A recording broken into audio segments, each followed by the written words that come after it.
The subject that I want to speak about today is a subject that is mandated that I speak about. The reason why this particular subject is mandated is because when the truth begins to shine forth, it causes people to go through what I call cognitive dissonance. What that means is when your mind has been molded and shaped to think a certain way, and then all of a sudden, seemingly out of nowhere, here comes something that literally cancels out what you've been made to believe.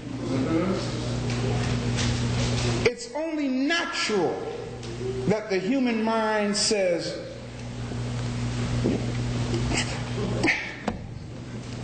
what's wrong here? Something ain't right. You know, and in the last week and a half, I have had to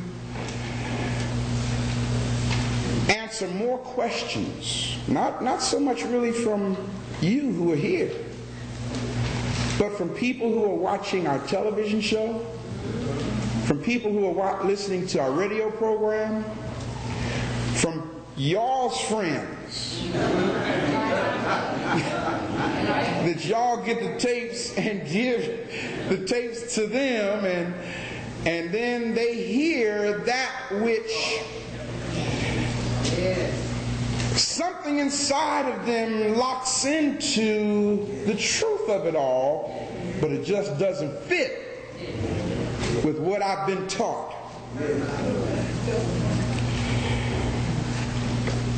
I preached a message almost 2 years ago now, and that message was entitled, I guess it was that long ago, the message was entitled Breaking the Last Bond of Slavery. I don't know how many of you remember that message. Today I want to help us understand the last bond of slavery. And I hope that this tape, this message, will serve as a reference tool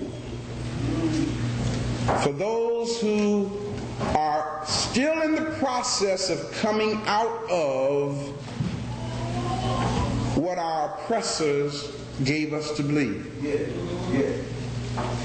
The subject for today, and I say this subject with not a lot of excitement, but I say this subject because this is where the rubber meets the road. All right, sir.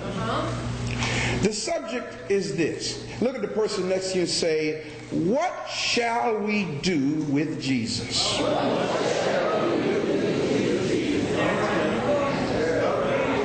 Yes, sir. This is where the rubber meets the road.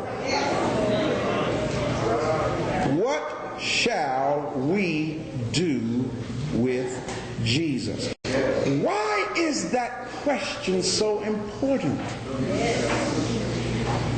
Now, I'm going to have to really take my time and talk slow in this message, okay? Hope I don't bore you, but I don't want nothing to move past you too fast to where you don't grab it. Why would this question be so important? Why?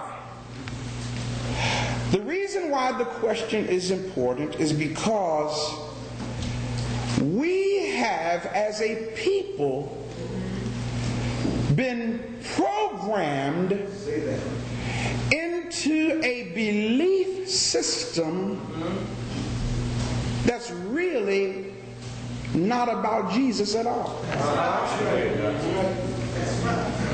Follow what I'm saying now. You have been taught that the person in the belief system is a person named Jesus. But the belief system that we have been taught is really a philosophical way of saying that you can be that which you know you shouldn't be and still be all right with God. Follow what I'm saying now. In other words, we have been taught that a man named Jesus bled on Calvary. And why did he bleed on Calvary? To pay the price. Talk back to me. Y'all ain't forgot that quick.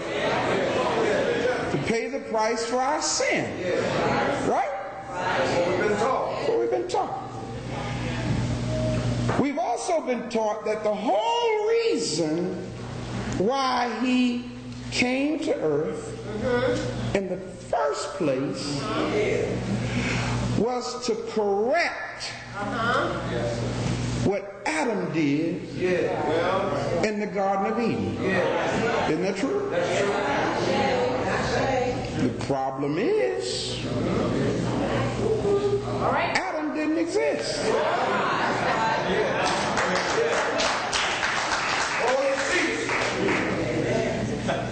So now if Adam didn't exist to create what we call the fall of man,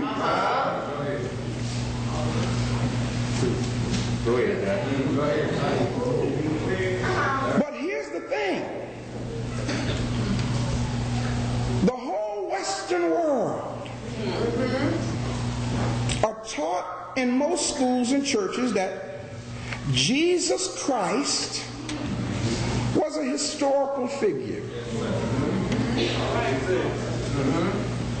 The most enduring and profound controversy on this subject is whether or not a man named Jesus Christ ever really existed. Now I told y'all I'm going to have to talk slow. Now, when you examine this issue closely,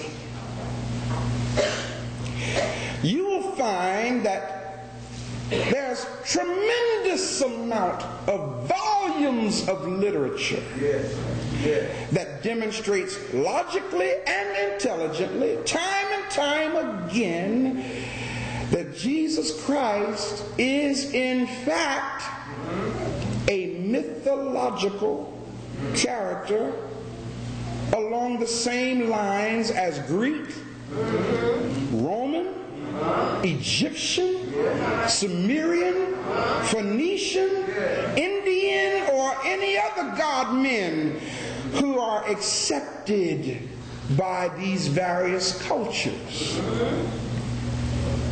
Am I going too fast? If you look deeper, you will uncover